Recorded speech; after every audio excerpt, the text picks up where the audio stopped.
So I think एक बार try करके देखो, इफ यू फील दैट आप टाइम साथ में मैनेज कर सकते हो, which I believe is doable, आपको वो करना चाहिए and should not waste one another year for that preparation.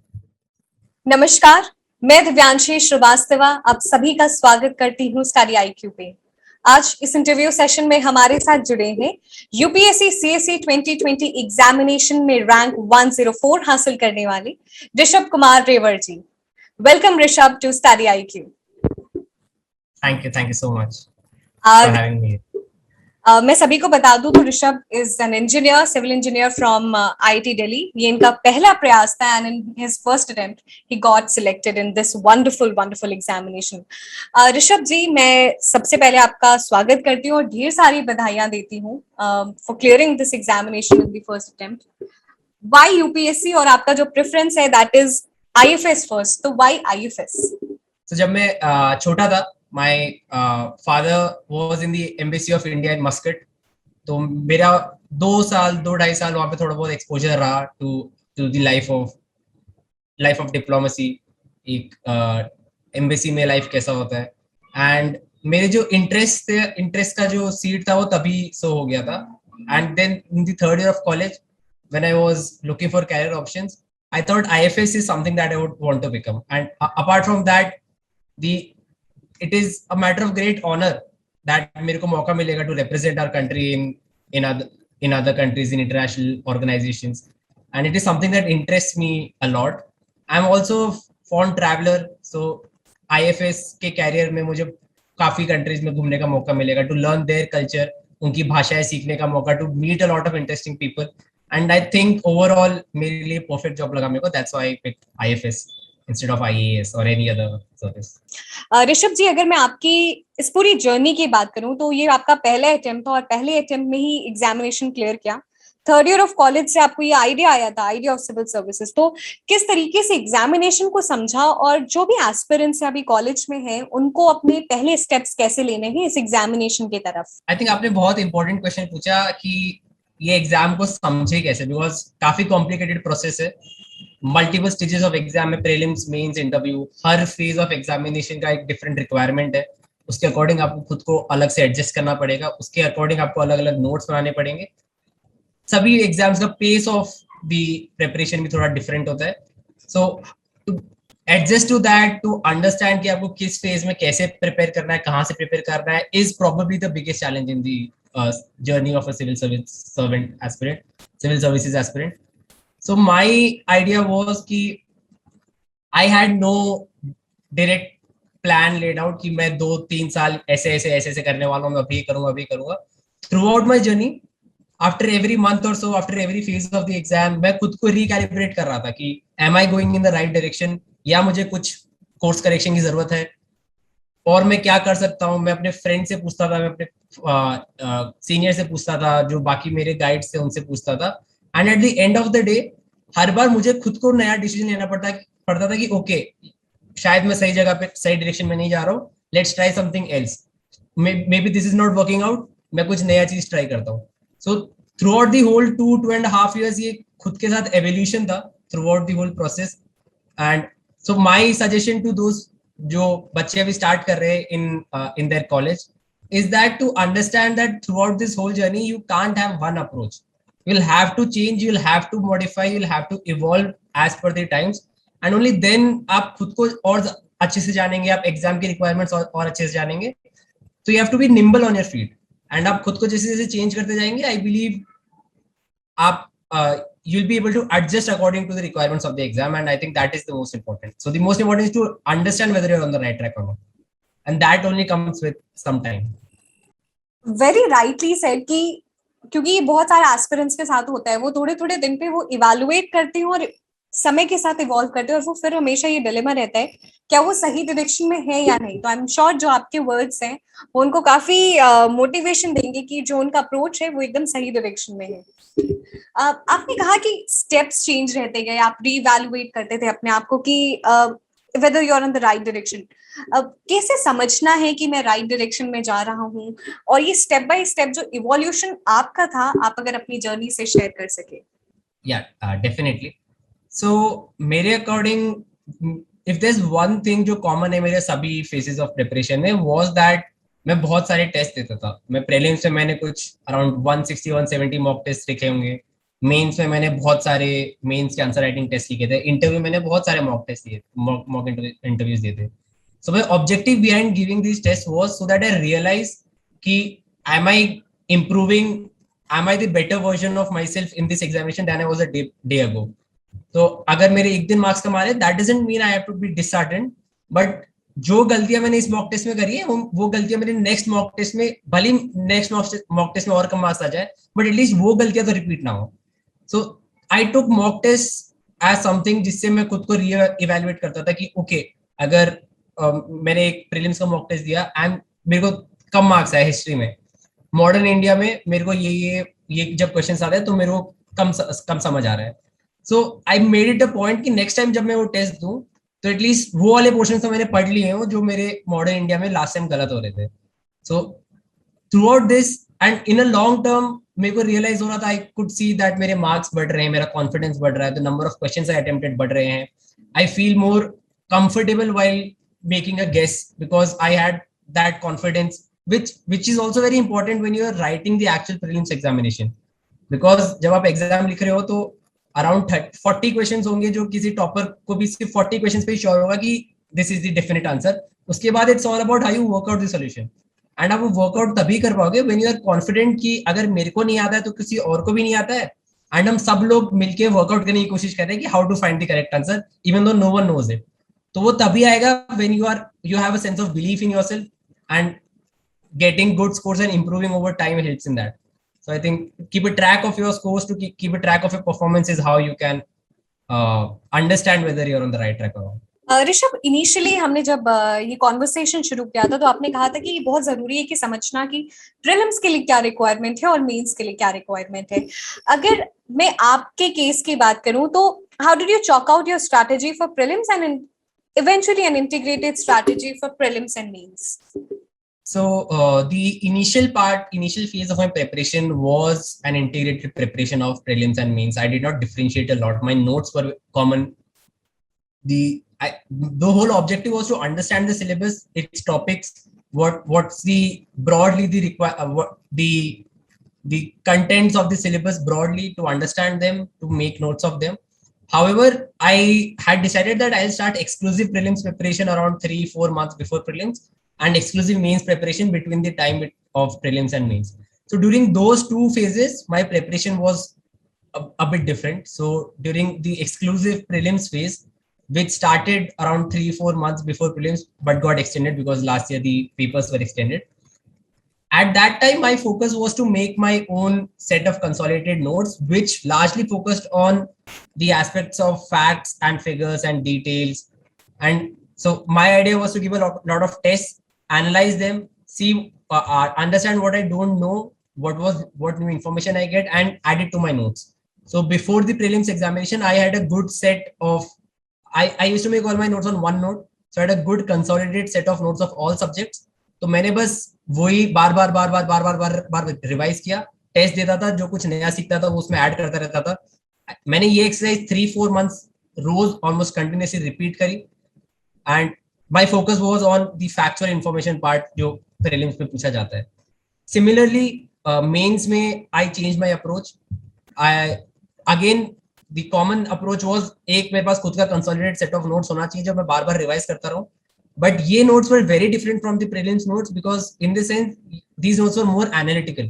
So जो भी syllabus points topics होते थे उन सब पे मैंने 1.5-2 page notes बनाए in the manner that is required in the exam. Objective क्या है, challenges क्या है, इनके solutions क्या है, way forward क्या है, what should be done, थोड़ा बहुत data, थोड़ी सी committees so that थोड़ा answer और enrich हो जाए. And I worked a lot on answer writing.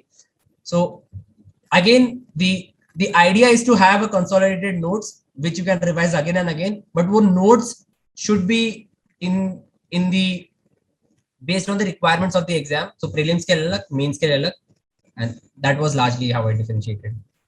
ये तो हमने बात कर ली कि अगर हम प्रीलिम्स प्लस मेंस की स्ट्रैटेजी चॉक आउट कर रहे हैं तो उसको किस तरीके से करनी है.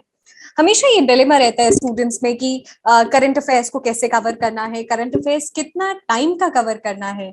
तो आपने कितने टाइम का करंट अफेयर्स कवर किया था, and what were your sources for current affairs? So my idea of covering current affairs was कि at least 1 year before the examination तक का current affairs मुझको आना चाहिए. And my sources was the reading newspaper daily. तो initially I tried making notes of it, but फिर मेरे को लगा कि ये तो नहीं होगा. It takes a lot of effort every day. ना मैं इन पे ऐड कर पा रहा हूँ, ना मैं इनको ऑर्गेनाइज कर पा रहा हूँ.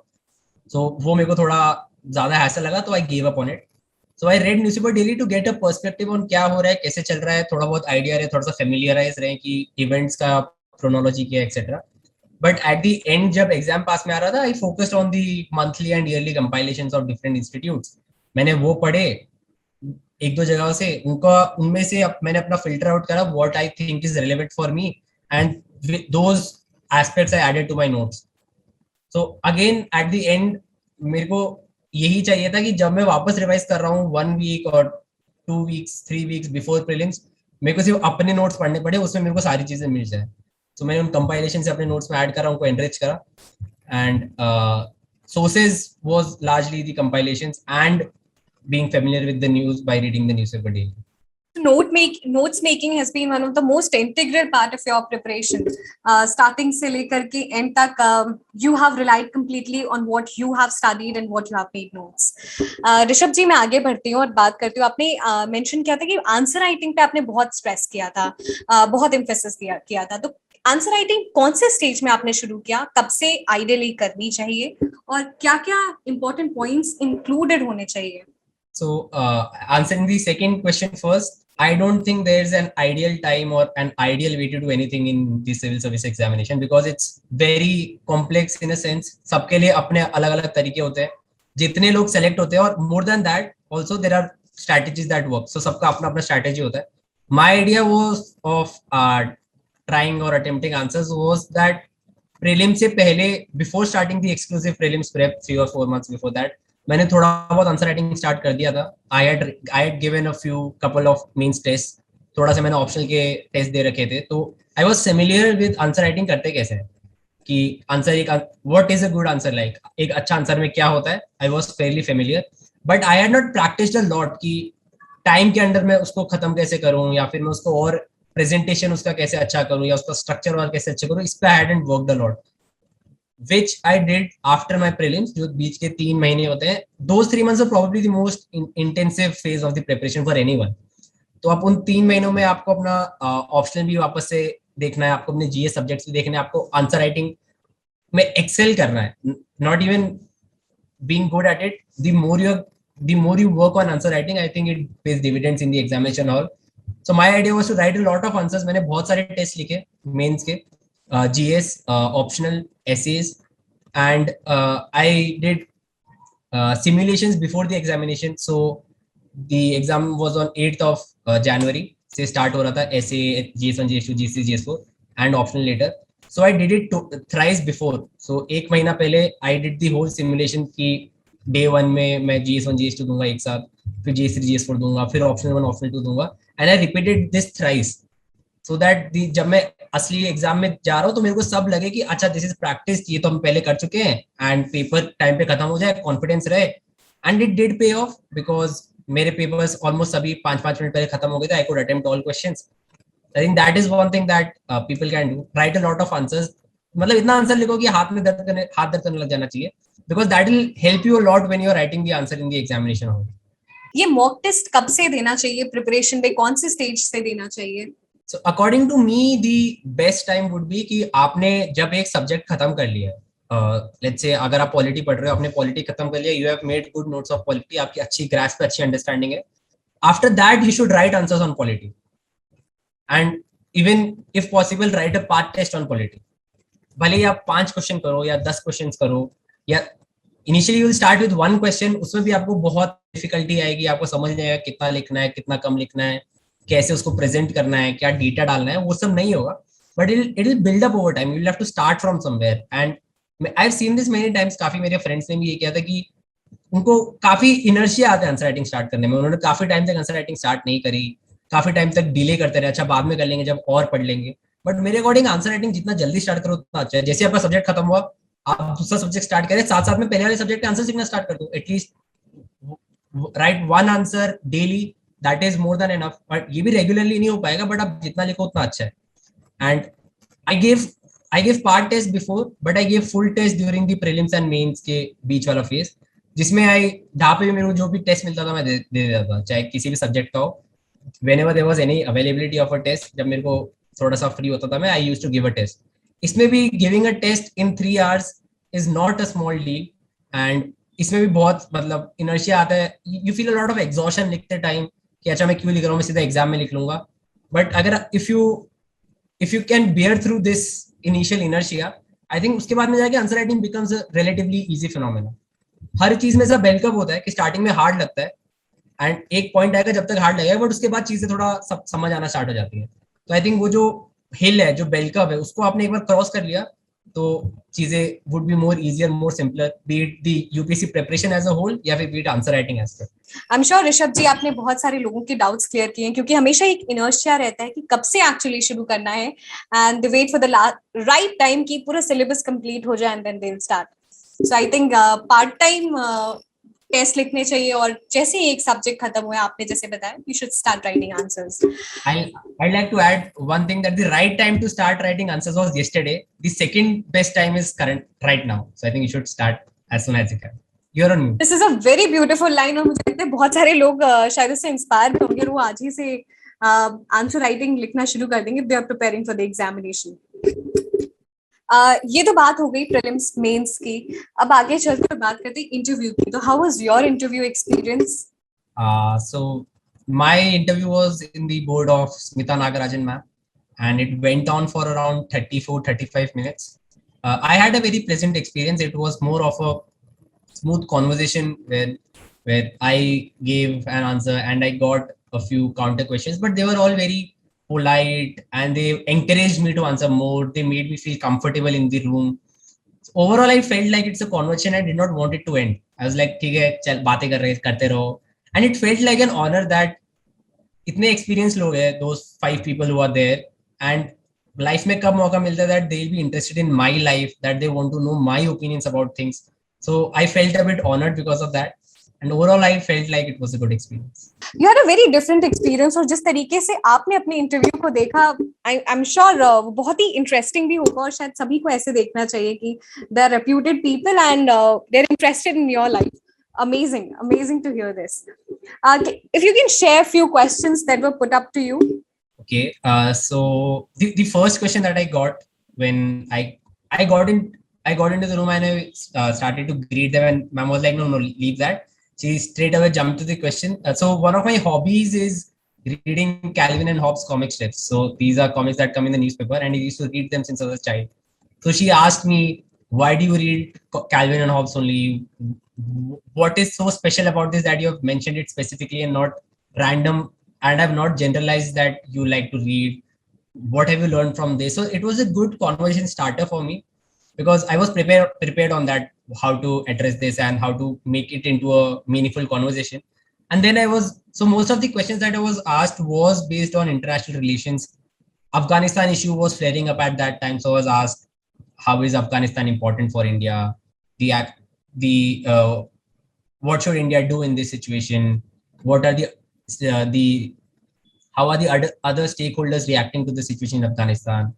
And today IRK questions, India US ke relationship, some questions about foreign policy, थोड़े बहुत geography पे questions. So it was a mixed bag, but it was most of the questions were from IR, probably because my first preference was Indian Foreign Service, and it was an area where I was more comfortable in. So I overall felt it to be a good experience.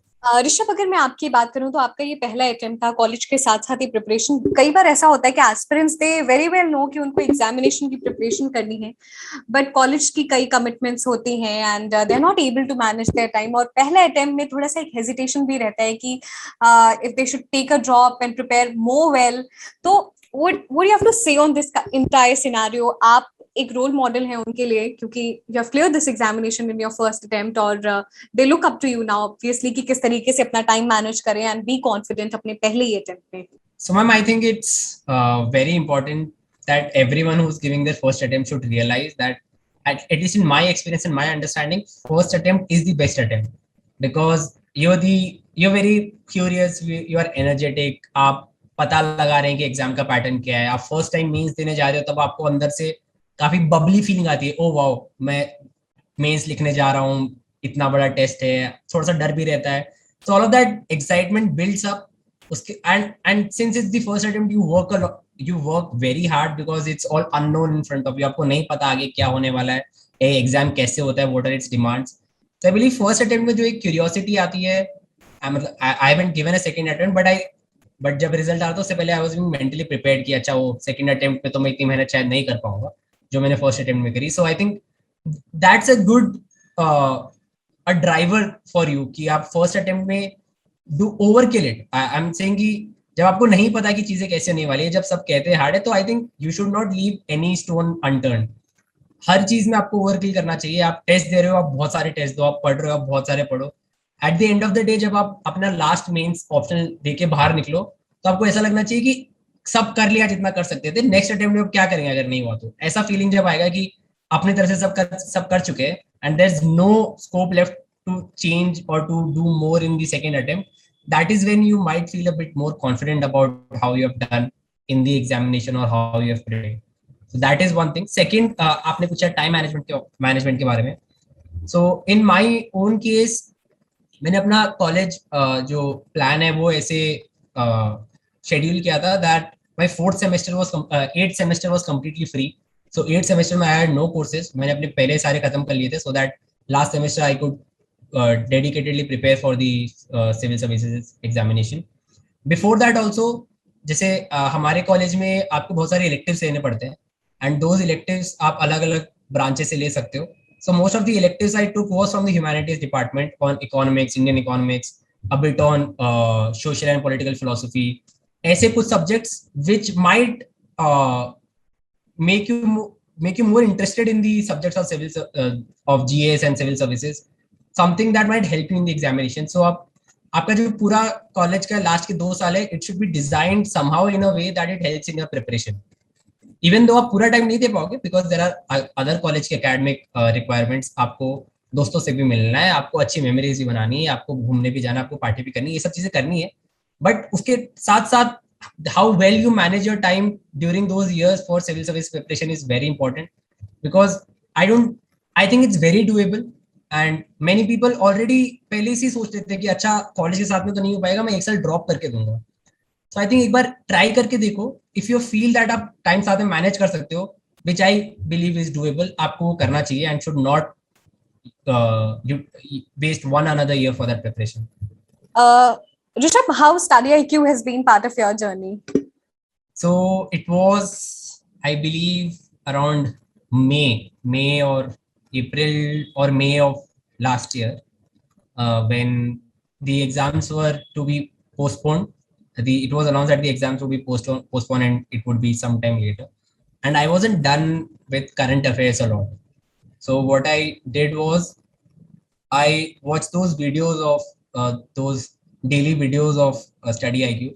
जो I forgot उनका नाम क्या था, but वो daily जो भी एक interesting चीज होती थी, बीट स्पेस से रिलेटेड और डिफेंस से रिलेटेड और इंटरनेशनल रिलेशन से रिलेटेड और something, a scheme that was launched by the government, I open playlist of all months from last August 2019 to around June 2020. तो सभी 10-11 मंथ्स का मैंने प्लेलिस्ट खोला जिसमें सब में 40-45 वीडियोस थे.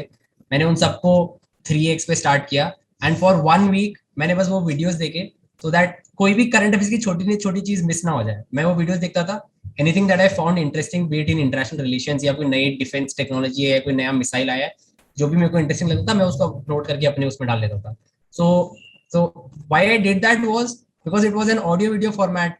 तो वो सामने से बोल रहे हैं एंड एक प्रेजेंटेशन भी है एंड वीडियो भी है, तो मैं एंगेज रहता था काफी.